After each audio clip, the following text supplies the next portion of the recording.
بسم الله الرحمن الرحيم.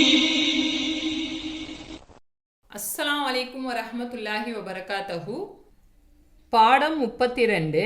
Noon சாக்கின் அல்லது தன்வீனுக்கு பிறகு meme noon wow yeah ஆகிய எழுத்துக்களில் ஒன்று வந்திருப்பின் சுக்கூன் பெற்ற நூன் அல்லது தன்வீனை அதற்கு அடுத்துள்ள எழுத்தாக மாற்றி ஷத்து செய்து உன்னாவுடன் படிக்க வேண்டும்.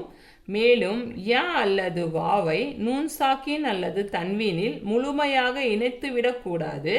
நூன் சாக்கின் மற்றும் தன்வீனின் உச்சரிப்பும் மீது இருக்க வேண்டும். உதாரணம், ரஹ்மத்தம் மின்ன.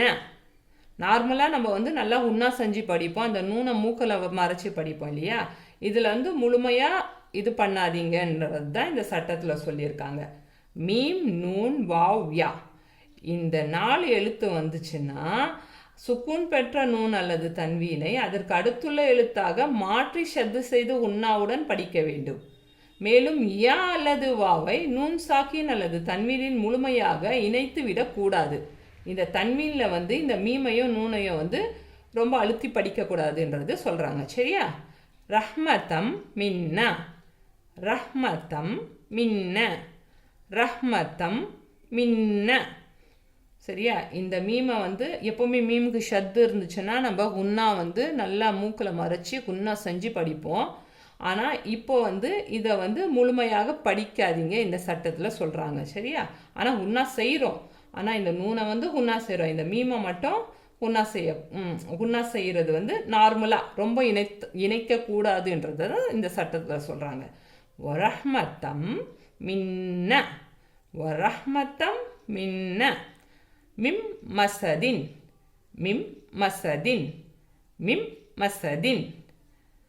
மின் நிசாஇக்கும், மின் நிசாஇக்கும், மின் நிசாஇக்கும். இங்கே மத்து இருக்கனால இந்த சாவை இழுத்து படிக்கிறோம். ஒரு 2-3 அலிஃப் அளவுக்கு இழுத்து படிக்கணும். சரியா?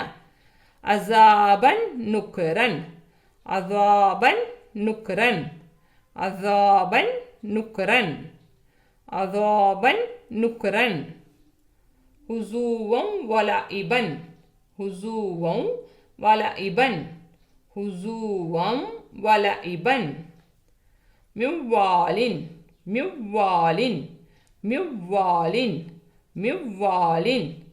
ஃபமையாமல், ஃபமையாமல், ஃபமையாமல், ஃபமையாமல், ஃபமையாமல். ஹைரை யரஹு, ஹைரை யரஹு, ஹைரை யரஹு, ஹைரை யரஹு. இந்த பாடத்தில் என்ன சொல்லியிருக்காங்கன்னா, மீம் நூன் வாவ் யா இந்த எழுத்துக்கள் இருந்துச்சுன்னா சுக்கூன் பெற்ற நூல் அல்லது தன்வீனை அதற்கு அடுத்துள்ள எழுத்தாக மாற்றி ஷத்து செய்து படிக்க வேண்டும் சொல்லியிருக்காங்க. உன்னாவுடன் படிக்க வேண்டும். வாவ் யாவை சாக்கின் வந்துச்சுன்னா அதை முழுமையாக இணைக்கக்கூடாது. நூன் சாக்கினை தன்வீனை உச்சரிக்கும் மீது இருக்க வேண்டும், உச்சரிப்பும் மீதும் இருக்க வேண்டும். ரொம்ப இணைக்காமல் படிக்கணும். வாவ் யா வந்துச்சுன்னான்றத அங்கே சொல்கிறாங்க. சரியா? இந்த யா இந்த வாவை சொல்கிறாங்க, ரொம்ப இணைக்கக்கூடாது. மிவ்வாலின், ஃபமையாமல். சரியா? ஹைரை யரா, ஹைரை யரா. இங்கே நமக்கு எப்படி நமக்கு தனியாக ரொம்ப உன்னா வரல, நார்மலாக அதை ரொம்ப இணைக்காமல் தான் நாங்கள் படிக்கிறோம். அந்த ஹுரூஃப் படிக்கும் போதே நமக்கு தெரிய வந்துடும். சரியா? இன்ஷா அல்லாஹ் இந்த பாடத்தை நல்லா பாருங்கள். அல்லாஹ் எனக்கும் உங்களுக்கும் இலிம்கான தௌஃபீகை கொடுப்பானாக. ஆமீன் ஆமீன் யா ரப்புல் ஆலமீன். اللهم منك ولك، اللهم تقبل مني.